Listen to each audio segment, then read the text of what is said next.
Okay, so this is a sequence. The first term is 3/2, then 4/5, then 5/8, and so on and so forth. Based on that, do you have a theory about what the supremum or the infimum is at this point? The supremum is this because it's decreasing, which is it's going to be 3/2. The supremum of S is 3/2 because it's decreasing. Does that seem reasonable to everybody? Okay, the biggest term is the first one. It's 3/2. Everything after that is getting smaller and smaller and smaller. And you have a theory about what the infimum of S might end up being.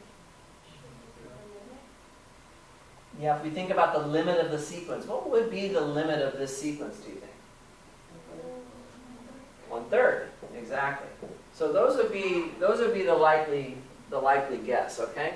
So let me come over to this other board now and try and actually show that. Oh my goodness, this battery's almost dead. I have another battery. Okay, so let's actually try and prove that we have the right answer there.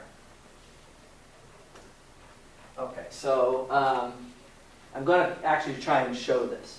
So I'm claiming that the supremum of S is 3/2. Let's try and actually show that. So there's two parts to showing that the supremum is equal to some number alpha. You have to show that alpha is an upper bound for the set, and then you have to show that it's the least upper bound. So in this case, we want to show that everything in that set, which would be n plus 2 divided by 3n minus 1, everything in that set should be less than or equal to 3/2 whenever n is a natural number. So this is what we want. I haven't proved it yet, but that's what we would like to show. To prove that 3/2 is an upper bound for the set S, we have to show this. So what I would suggest we do is just algebraically rearrange this a little bit. Let me cross multiply. So 2 times n plus 2 less than or equal to 3 times the quantity 3n minus 1. And then this is 2n plus 4 less than or equal to 9n minus 3. I'm just doing algebra. All of these steps are reversible on both sides, so there's nothing wrong with just rewriting everything. 2n and 9n, subtract those to get 7n, and then 4 plus 3 is 7. Look at that. Look what we ended up with here. We ended up with n is at least 1. Well, we know that's true. We know that that's true because n is a natural number. So is this a good proof? This is not how it should look on your paper. What this should be is your scratch. This is like your scratch work. You're trying to show that this is true, and you could start from here. You could say, so how would the actual proof look? You could say, since n is a natural number, 7 is less than or equal to 7n. Now, if you hadn't done the scratch work, somebody would look at that and say, gee, where'd you get that from? Like it comes out of the sky, out of nowhere. Right? But actually, this is just now working these steps in reverse. Okay? So now you can we'll just skip a couple of the steps here. We won't write them all out. But you just basically put everything down in the reverse order. So n plus 2 divided by 3n minus 1 is less than or equal to 3/2. Okay? So 3/2 is an upper bound. Okay?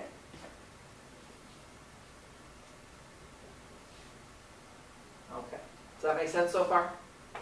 Quick question. So you would want us to show the scratch work on You would have to, right? I mean, I don't know how you would come up with this without doing that. So you should just show me all your work. Yeah, definitely.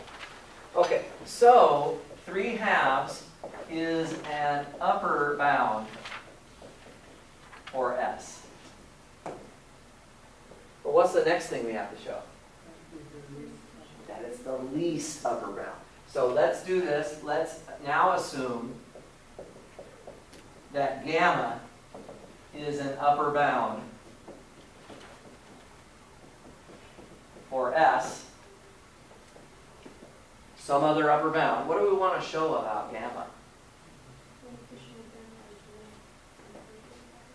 We need to show that gamma is to show about gamma?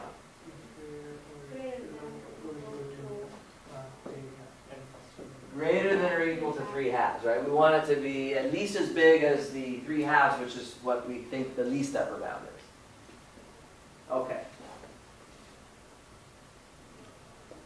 But that's obvious. Because if I'm an upper bound for S, I have to be greater than or equal to everything in S, right? Including 3/2.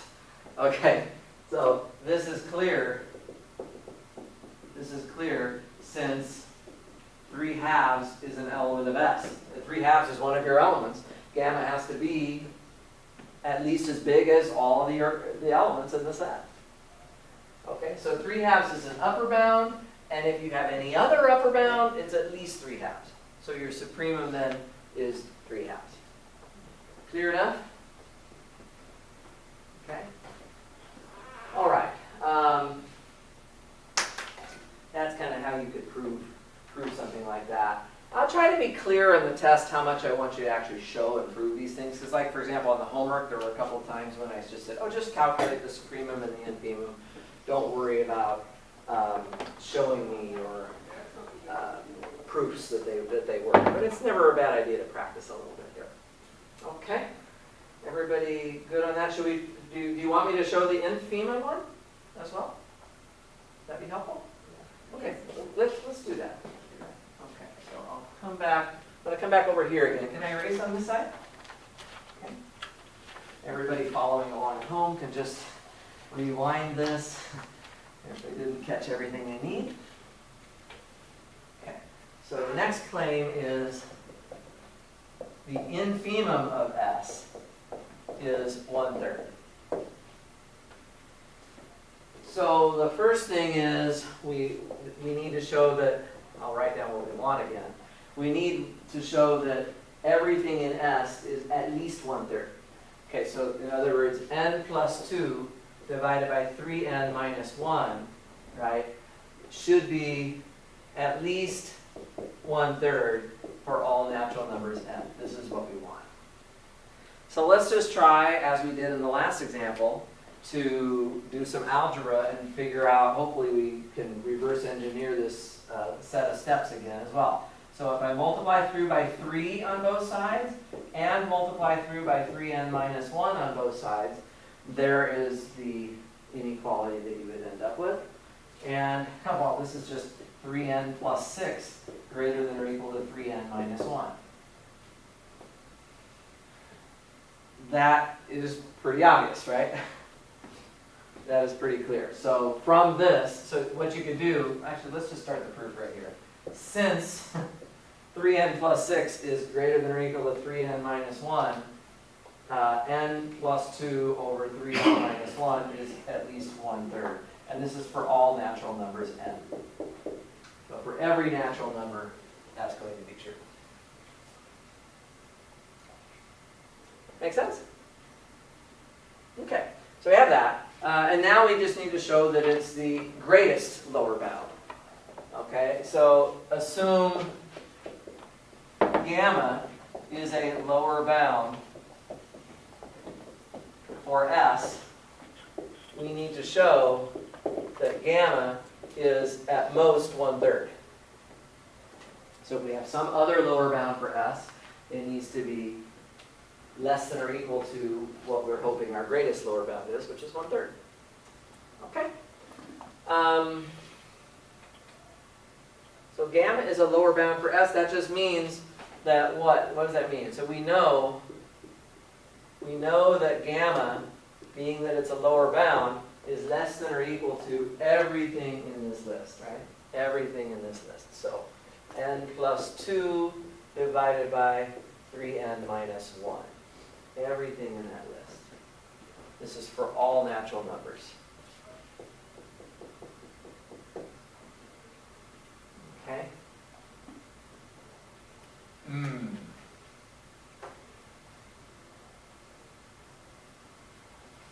But we know, don't we, that this sequence converges to 1/3. We already kind of know that.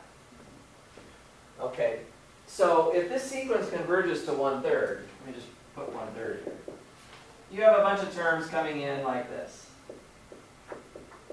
If gamma somehow was bigger than 1/3, let's say gamma was over here somewhere, what would eventually happen is that the terms of the sequence would pass to the left of gamma, and then gamma would no longer be a lower bound for the set anymore. That's really why gamma can't be bigger than 1/3. Agreed?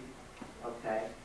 So what we could do is we could actually, to really argue this rigorously, is we could say, by way of contradiction, suppose gamma is greater than 1/3. And consider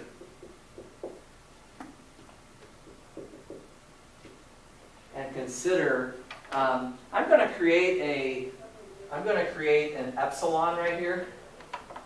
Okay, watch this. I'm going to create an epsilon which is going to be gamma minus 1/3, which is greater than 0. So I'm proceeding by way of contradiction. Here. So suppose that, so here's my picture again. Here's 1/3. I'm supposing that gamma is here, and I'm creating this distance as being epsilon. Now see, since n plus 2 over 3n minus 1 converges to 1/3, we know that. By the way, if I asked you to show that, how would you do it?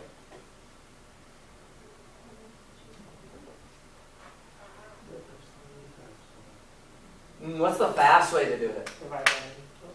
Yeah, the fast way to show this would be to say n plus 2 over 3n minus 1 is 1 plus 2 over n over 3 minus 1 over n, right? And then we can use what? The limit theorems, what we just learned this week, right? So we know that 1 converges to 1, 2 over n converges to 0, 3 converges to 3, and 1 over n converges to 0. So by the limit theorems say that limits respect addition, subtraction, and division as long as you're not dividing by 0. So this whole thing clearly then converges to 1/3 by the limit theorems. So you don't have to go back. You could do it, of course, from a whole epsilon and naught argument from the definition. Okay, but I want you guys to start thinking broader than that. We have tools now that we can prove these limits with. So I can prove that this converges to 1/3 very quickly just from the limit theorems. I don't have to always go back to the epsilon definition again. Okay? But the point is that since this does converge to 1/3, then for every epsilon greater than 0, including this one, there exists an n naught, right? There exists an n naught. I'm using the definition of convergence. There exists an n naught in the natural numbers such that if n is greater than or equal to n naught, then the absolute value of n plus 2 over 3n minus 1 minus 1/3 is less than epsilon.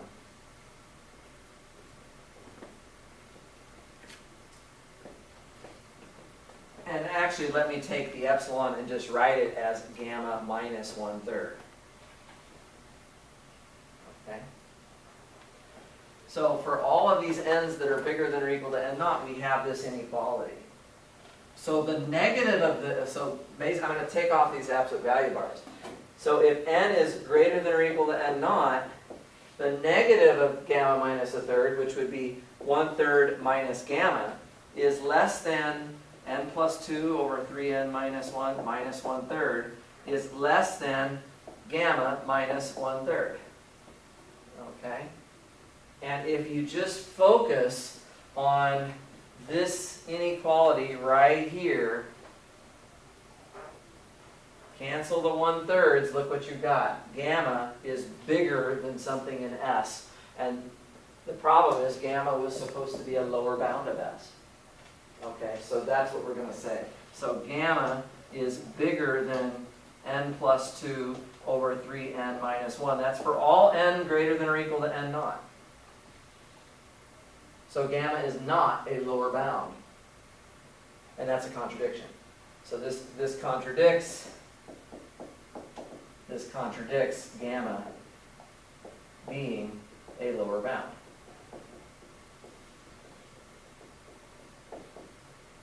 Okay? Make sense? So the minute you try to assume that gamma is bigger than 1/3, you run into all of these problems, essentially. Okay? So that's really rigorously writing it all out. You don't always have to do all that. But that's really, really being very, very thorough with it.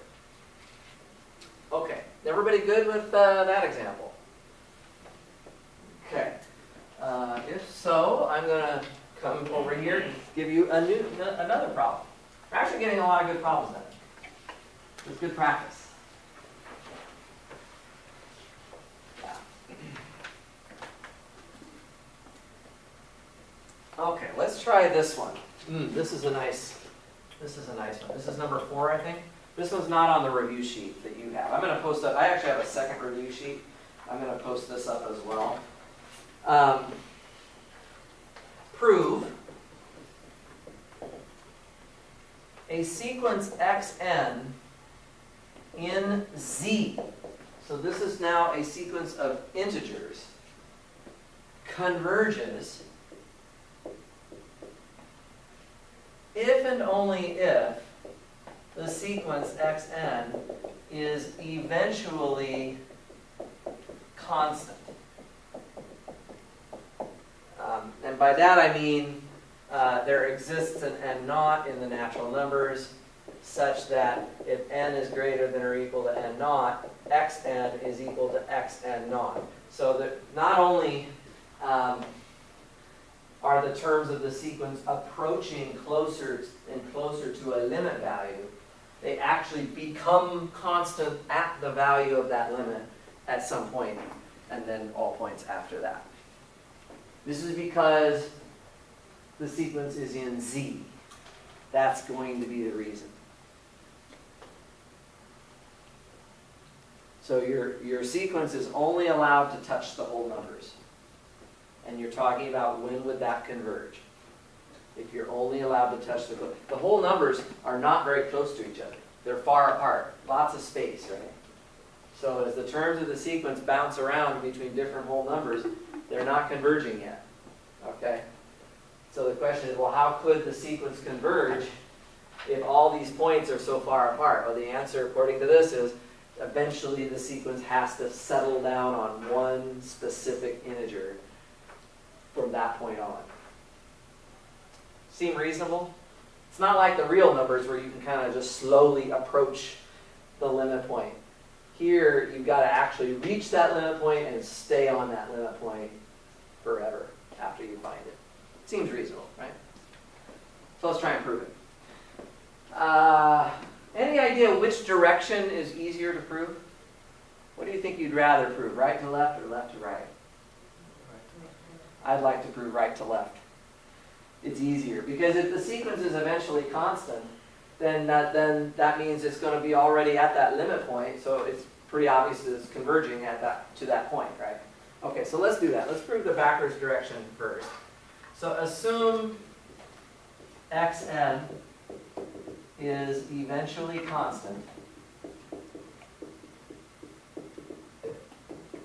Say xn is equal to xn naught for all n greater than or equal to n naught.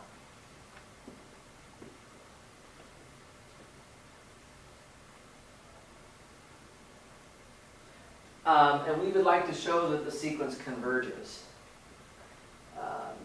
We're going to learn later on that you can actually show that something converges without even knowing what the limit of the sequence is. But right now we don't have that. So right now, if you are expecting me to believe that xn converges, you better tell me what it converges to and then prove it.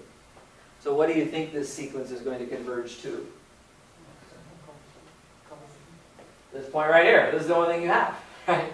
The terms are eventually just x and naught. So that's the claim, right?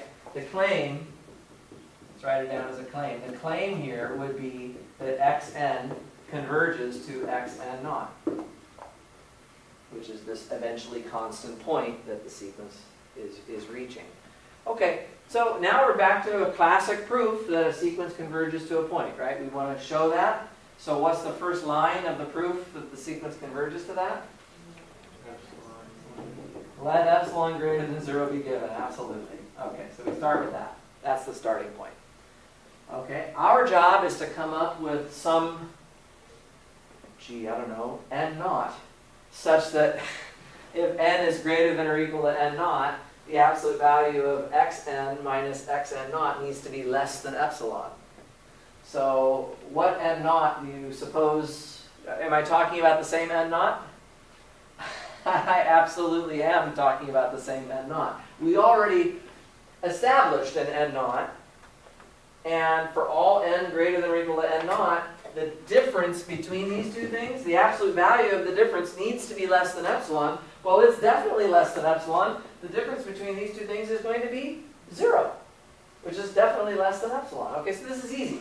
This is very easy, okay? So for n greater than or equal to n naught, we don't have to invent the n naught anymore. It's already here. We have the n naught. For n greater than or equal to n naught, the absolute value of xn minus xn naught is actually equal to 0, which is less than epsilon. That is really easy. Okay? So, and that actually doesn't depend on the sequence being integers. This is always true. Any sequence that is eventually constant is going to converge to whatever that constant value is. Okay, so the harder part, you guys were right, that was the easier part. The harder part is to go the other way. So let's assume that xn converges, and if it converges, we can give a name to the limit point that it converges to. Let's say it converges to some point x. Okay? And then we need to show that the sequence is eventually constant. Okay? So again, we have just a sequence that sits along these integers. So the terms are just bouncing around along the dots somehow, right? But eventually they converge, say, to 2. Well, how do I prove if this x is 2? I mean, I'm going to claim, of course, that xn is eventually always equal to x. Right. How am I going to convince myself that the sequence can't keep moving around a little bit close to x anymore? The minimum step is going to be 1, right? So you can be able to pick an epsilon. Okay, the minimum distance between these integers is 1, but this epsilon greater than 0 thing, this epsilon could be much less than 1. Remember, epsilon gives you the width of the neighborhood.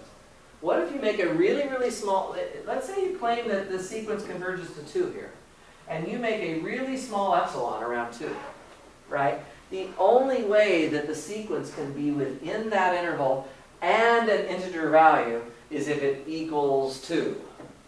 So your terms will be always equal to 2.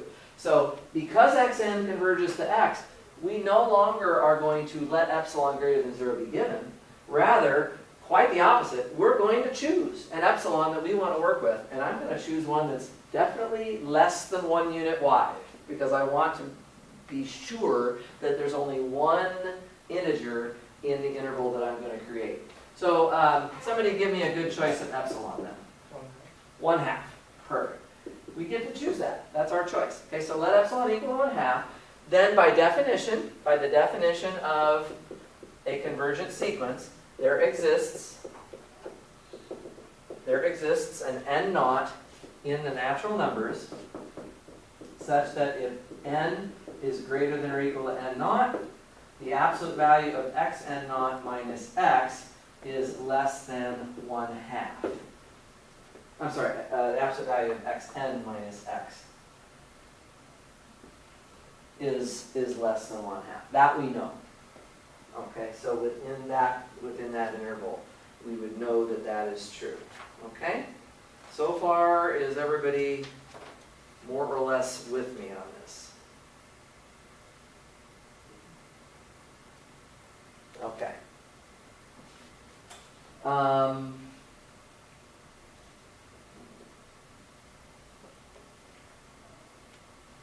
Well,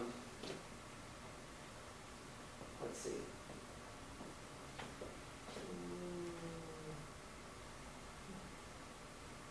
you call it x, if you call it the limit x and not, because you need to show that they're equal, right? You need to show x n equals x and not. Yeah, yeah. I want to show that. I want to show that all of the terms are actually equal to x and not eventually. Yeah. Or in this case, it would be just x, because that's equal. It's just, I just called it x. Yeah. So xn, of course, xn consists of integers, right? What we would like to say here is that x itself is also an integer, right? That seems reasonable. You have a sequence of integers, so you'd like to think that the limit of that would also be integers. So if you note that x is an integer, and if x is not an integer, and your terms are different integers, then there's no way that x would have been the limit of that sequence. So x is an integer. The point is both of these are integers. And they're how far apart? Not very far apart, right? And so because of that, they actually have to be equal to each other.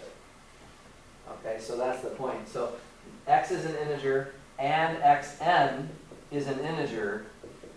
So for n greater than or equal to n naught, xn, absolute value of xn minus x, actually has to equal 0. In other words, xn is equal to x. So all terms of the sequence are equal to x after the n naught term. Okay? You guys comfortable with that, that part of the argument?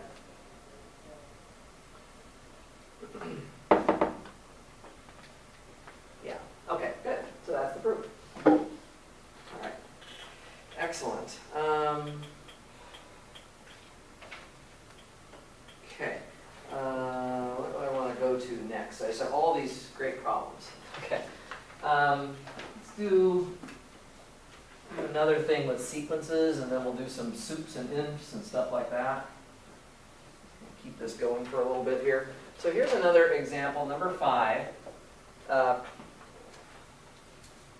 Does xn converge or diverge?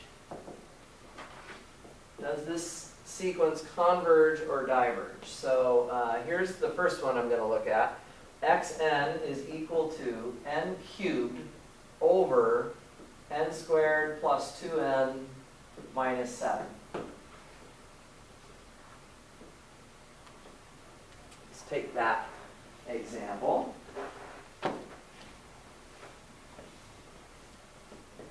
Question? Figure it out, yeah. I'll give you guys a moment to think about this. Does it converge or diverge? And then once you have an idea, you might think about how are you going to prove it. N cubed divided by n squared plus 2n minus 7. This is one that's sort of easy to get the right answer, but it's a little bit, the hard part is justifying it. Giving the reason is the hard part here. Okay, 2 people think it diverges so far. Anybody think it converges? No? Okay. I guess we're all in agreement. It diverges. Okay. Why do you think it diverges, by the way? There's a higher power of n on top, so as the values of n get large, the numerator overpowers the denominator and the whole fraction blows up, basically. That's essentially what's going to happen here. Okay. Well, that makes sense. How are you going to prove it? Say again?